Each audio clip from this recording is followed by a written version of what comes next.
Krishna's Kaviraj explains in Chaitanya Charitamrita that objectively, if someone looks, he'll see that Madhurya Rasa is the highest. The relationship with Krishna and the gopis. This is the highest, most intense and satisfying, pleasing love. But that's objective. So Lord Chaitanya came to give that.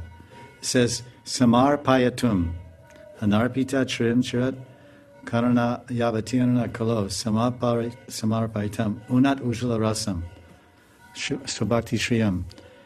Samarpayatum means he's come to give.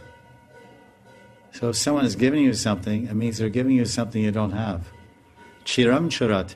Chiram Churat means a long, long time he hasn't given this. Since the previous day of Brahma. Every 314 trillion years, Krishna comes. Every day of Brahma. So many Manus come and go and all this. So then Chaitanya Mahaprabhu also comes.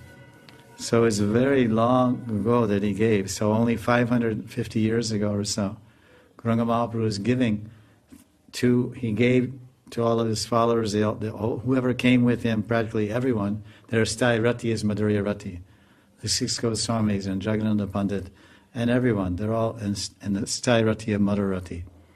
Jagannatha Pandit is sometimes said to be Rukmini, Satyabhama from Dwarka. So that's also Madhurya Rati, that's Swakiya, married wife. So they spoke, they taught, they wrote, the 6 Goswamis.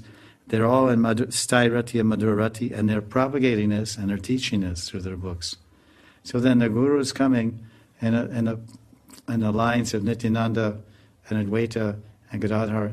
They're carrying this gift of Lord Chaitanya, Sthai Rati and Madhurya Rati, Gopi Vav, Mandri Bhav, and that's Sthai Rati, Bhakti, Sthai Rati, Bhav, Prem, and Nitya, Siddha, these are all connected. They're not separated from each other. Bhakti, just like we have Bhakti, and we have, when we take Diksha, Bhakti comes and Sthai Rati comes.